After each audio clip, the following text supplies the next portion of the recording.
नमस्कार, मैं डॉक्टर आलोक चांटिया अखिल भारतीय अधिकार संगठन की तरफ से आज रक्षाबंधन के पर्व पर एक बहुत ही प्रचलित शब्द आधुनिकता को समझने का प्रयास आपके साथ करूंगा।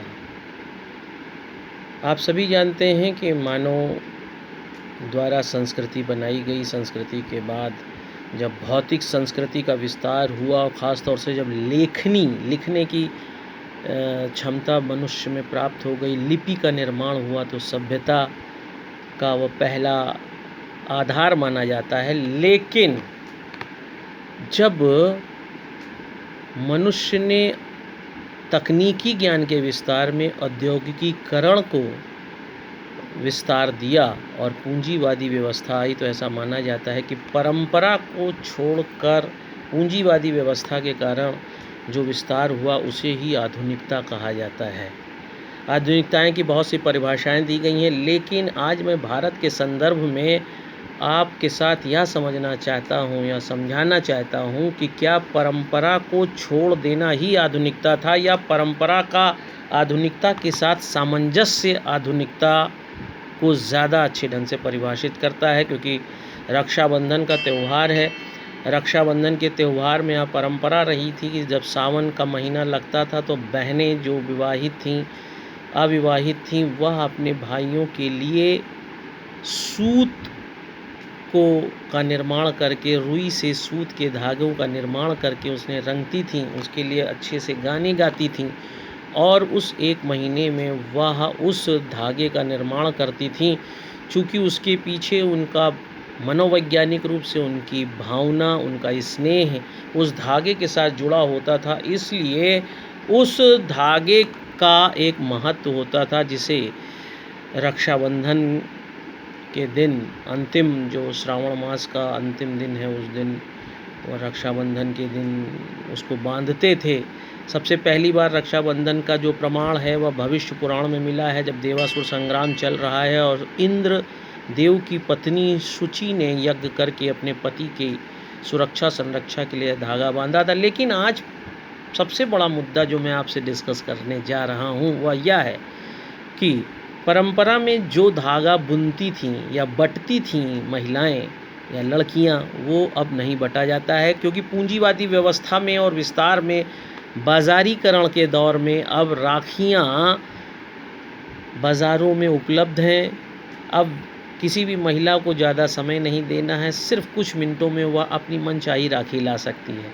तो राखी के बटने का काम जब खत्म हुआ तो उसी के विस्तार में राखी की उपलब्धता चूँकि बाज़ार में बढ़ गई, इसलिए खत्म हो गया, लेकिन राखी नहीं खत्म हुई। दूसरा विस्तार ये था कि महिलाएं या लड़कियां जो राखी बांधती थीं वह अपने ससुराल में रहती थीं, भाइयों के लिए राखी बांधने अपने मायके जाती थीं। लेकिन जैसे जैसे जीवन में दुरूहता हुई और जीवन में पूंजी का विस्तार बढ़ा, तो जीवन उस आधार पर पारंपरिक नहीं रह गया कि एक लड़की आसानी से अपने भाई के घर जा सके और राखी बांध सके।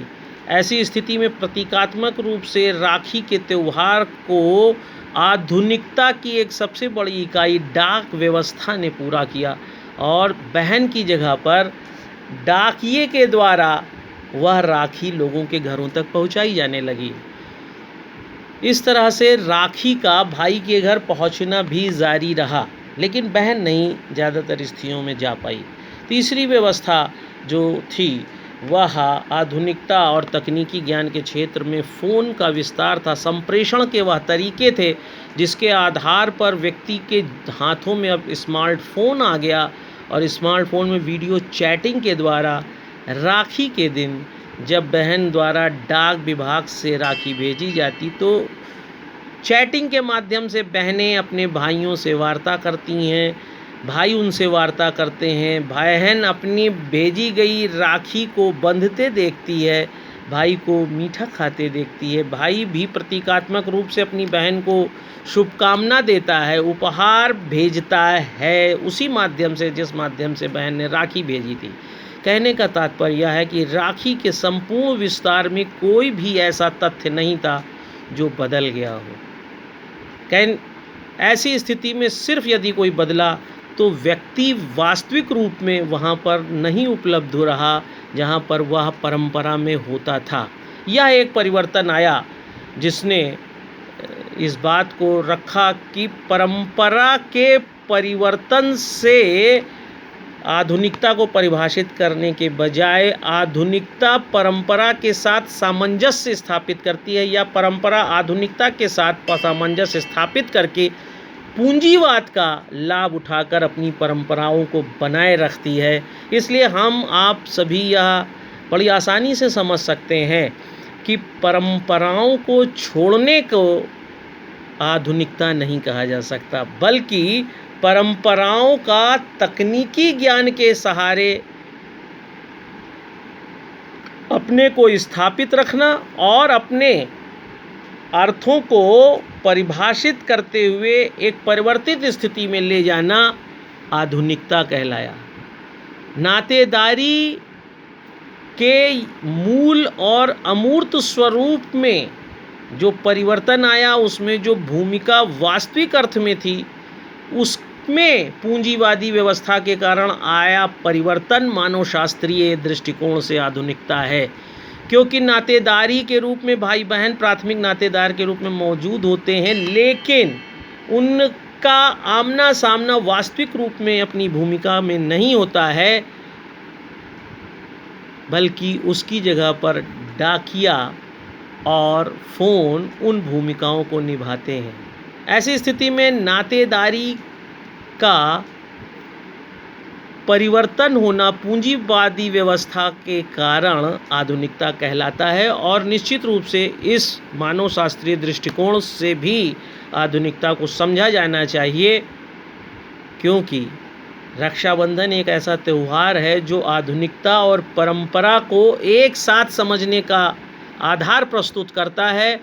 और कोई भी व्यक्ति तकनीकी और आधुनिकता के जो मानक हैं उनसे परंपरा को कैसे ज़िंदा रखा जा सकता है, और आधुनिक स्वयं के होने में क्या विस्तार हो सकता है। एक व्यक्ति जो इन तकनीकी और पूंजीवादी व्यवस्था को अपनाकर अपनी परंपरा को जीता है, वह भी आधुनिक कहलाता है। इसलिए परंपरा और आधुनिकता साथ साथ चलती है।